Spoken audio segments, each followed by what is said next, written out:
ข่าวอยู่พี่ป้ามาปักไก่นะไผก็ได้มาเข่งก็เข่งเลยเจ๊อ๋อนี่ปลา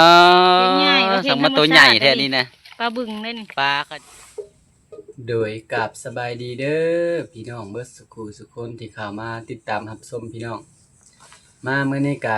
มาเปิดคลิปอยู่กระต๊อบคือเก่าพี่น้องเอ้ยอยู่ดินลุงพามีเพิ่นมาเมื่อนี้สิแปลกๆตาแน่เข้ากล้องผู้เดียวนั่งอยู่ผู้เดียว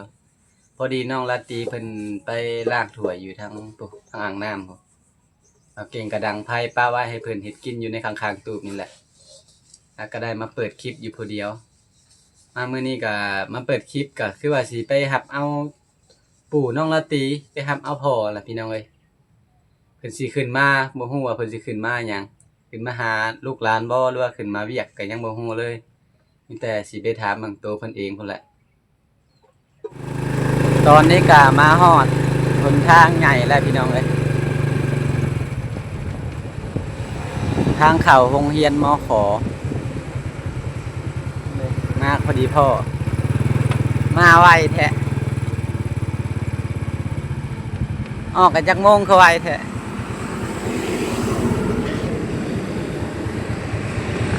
รถออกกันจากโมงมาฮอดจากโมงเลยสิ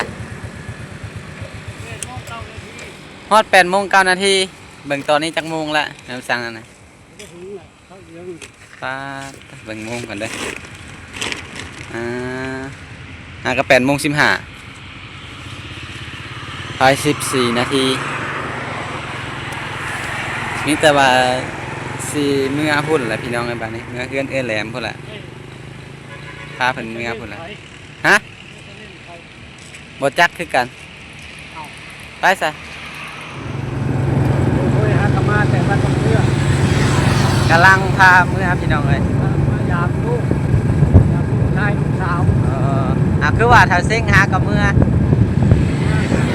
เรียกแน่อยากได้แนวครับได้แนวที่ไปให้ลูกพาไปเอากับผมท่าชะโนกอะไรพวกนี้ป้าตะไกเติบมาหาหกลักอยากมาทาดมันแสดงว่าลงมาหาแนวเข้า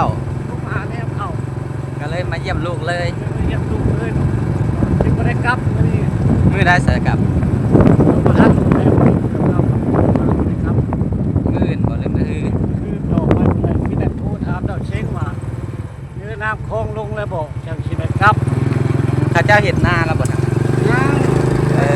เป็นเมื่อที่13เลยมือจะน้ำขึ้นมืออื่นถ้ามันที่เราคือมิตรโลกน้ำไหนขึ้นน้ำข้าเจ้าผมกำลังสิลงเห็ดนามาหาแนวเข่าอยู่บ้านมันกี่ไร่เค้กเขาเห็ดมันหลายปีแล้วมันแนวเก่าใช่ยาแนวเก่าใส่ตะเกิดมันถือครับเห็นมันน้องจะหาเนี่ยใหม่ไม่ใช่แข็ง64บนในถาดสนุศูนย์ได้0เข่าผลิตแนวพันธุ์เข่าโดยเฉพาะผลิตแนวพันธุ์เข่าในถาดสนุผู้ใช้ก็มาเอาเบิ้ลพวกแพงจังหวัดในเขตมาหาเขาเบิ้ลอยู่แคมป์ของคุณมาตั้งแต่ไปนั่นเป็นผู้ดักตายเท่านั้นละว่ามาแต่เช่นตะพวกกระเมาอยู่ถัดชะโนมาเอาข่าวอยู่พี่ป้ามาปักไก่นะไผก็ได้มันเมาอยู่ศูนย์ตรงนี้คือซีเมนต์ศูนย์ของแพงสวรรณเขต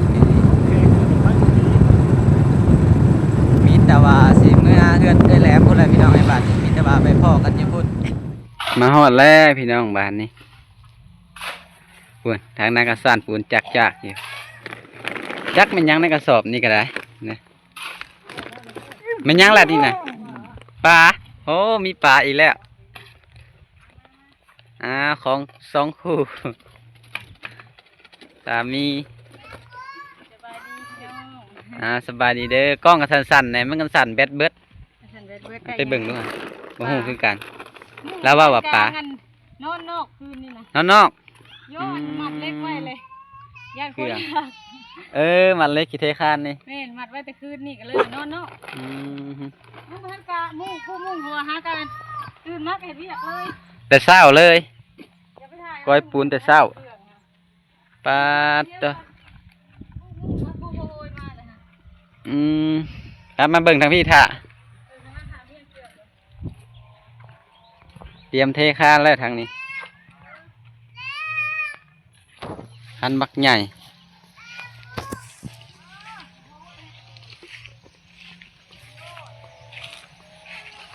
เห็นแต่เช้าเลย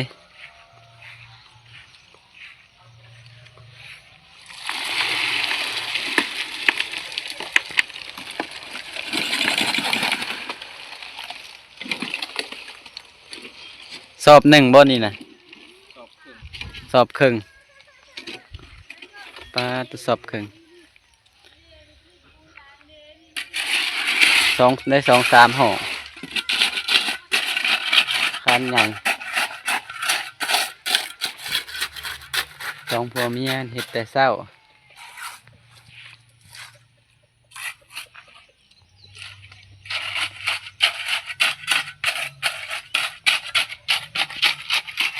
ลอกอะลอกขาหักซ้ำต้องได้ใส่2 คน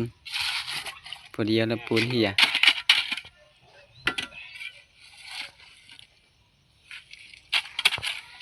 ตกคานบักใหญ่ซ้ำซีแน่น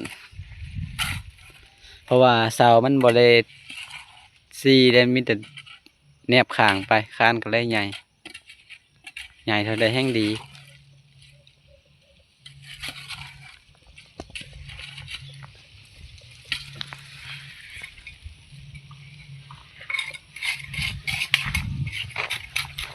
มัดไปได้หอดสีเล็กนะครับผู้ปลาหอดไม้ผู้แมกกาเดย์ผู้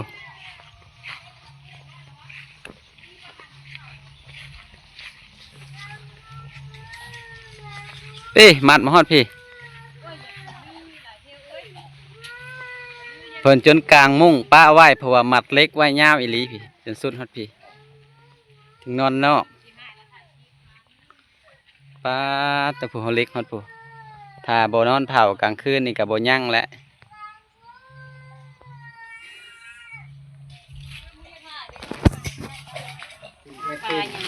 มาเบิ่งปลาพอแล้วว่าปลาแล้ววะ น้องไข่มาตำที่ปลาตำมะฮุง มาพุ่นแหละเพื่อสิได้พากันไปแหละ เอาข้าว แม่นพอแล้วให้พาไปเอาข้าวตอนเช้ามาเข่ง ก็เค็งไม่เสร็จอ๋อนี่ ปลา เป็นใหญ่บ่เข่ง สังมาตัวใหญ่ ธรรมชาติ แท้นี้นะ ปลาบึงเลยนี่ ปลาเขาเจ้าดูดหนองบึงและแนวนี้ฮะ แต่สมัยตะกี้ยังน้อยแต่งมนั่นเอ้าหวานเบิดกู เอาคักๆเลยมันติดนะ ปลาบึงน่ะ สิได้เอาไว้ไม้ออกปอดตัวปลาคอใหญ่ปลาคอใหญ่ปอดตัว ตัวใหญ่พี่น้อง ซอย เผาเนาะ แบ่งมือให้ไม่เท่ากันนี่แบ่งมือให้ไม่เท่าปีกไป ปลาเข็งตัวใหญ่กระโดดโนมีและทางนี้ตัวใหญ่นั่นนี่เบิ่งขอปลาเข็งในตัวหนึ่งปลาตัวช่างมันใหญ่เนี่ยเอาใส่น้ำเอาออกได้นี่ในตัวใหญ่ๆขังไว้อยู่ห่มพุ่นแหละ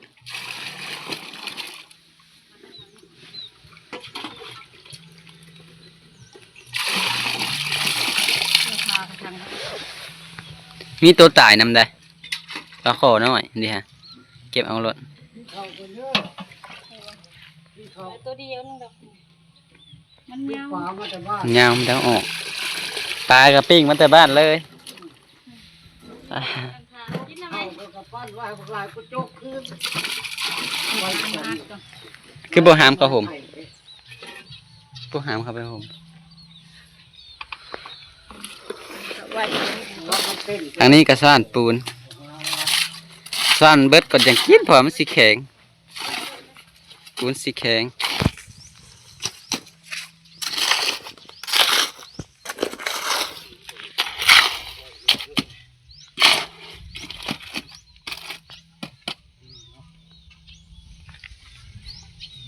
ล้อบ่มีขาบ่มีคนจับใส่แนวค้ำ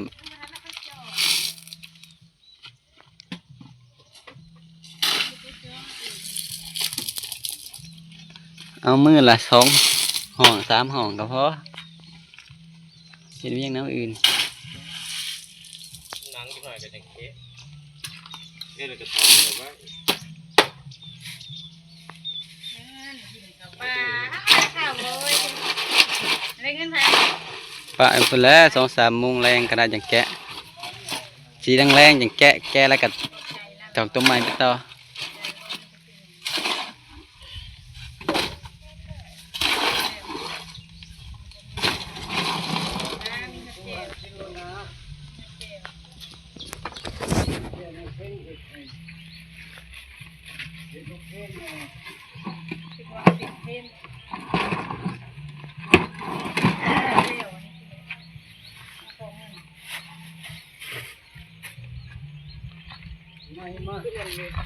นะอีกรอบหนึงรอบปลายพอดีเบิดไปทำเหมือนเลยปลาไปผัดแข็ง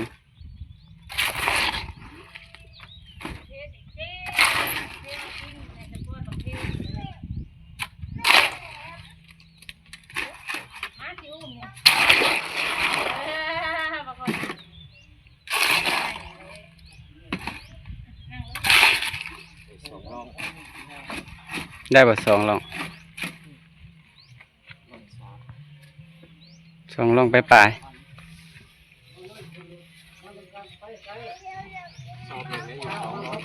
สอบ1 ต่อ 2 ล่องแนวคานใหญ่เปลืองเติบได้เทคานไป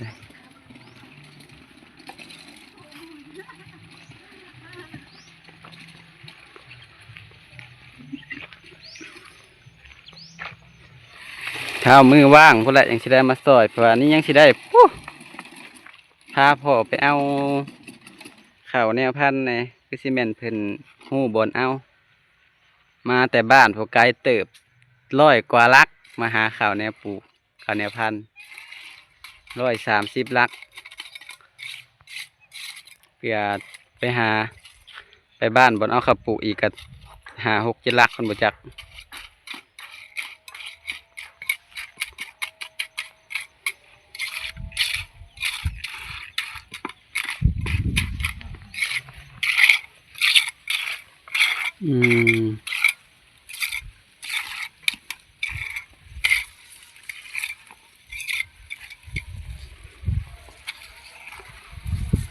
ได้คานปลายสอบ1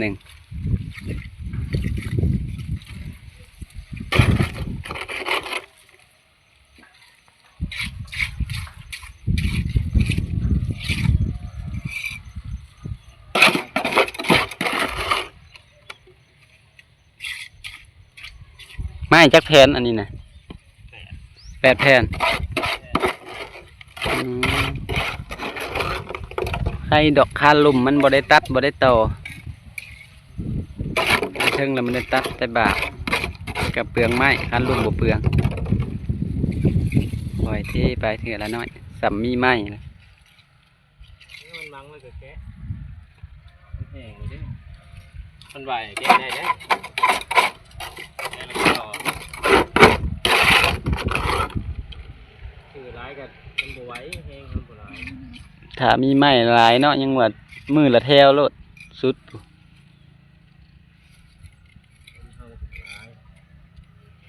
มันไปมือละน้อยมือละ2 ร่อง 3 ร่อง ผมปูนข้างมือละเถื่อก็ยังพอแห้ง เมื่อยสมปูนหั่นแหละ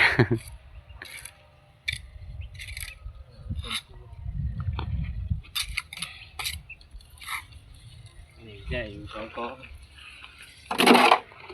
เอามือละ2 ศอกเอามือละ2 ศอกเห็ดไปเถื่อละน้อยเฮากับบ่แม่นสร้างเห็ดไป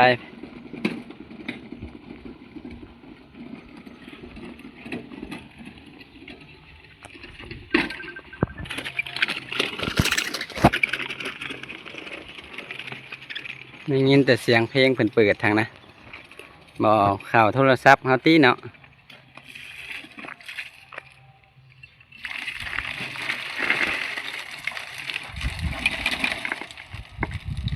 พอดีได้3ห้อง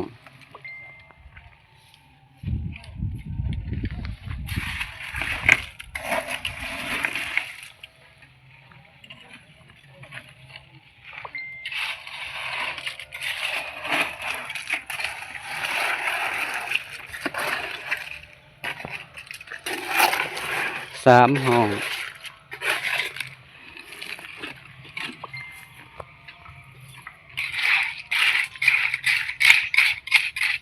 จักเสาเบิดนี่นะจักเสาลืมนับมื้อนะ 70อะไรวะ74บ่ 74ตะเบิดหลายเติบ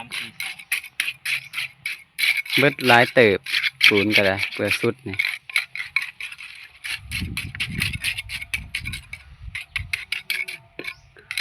ไม่เป็นโตนปลายมาจาก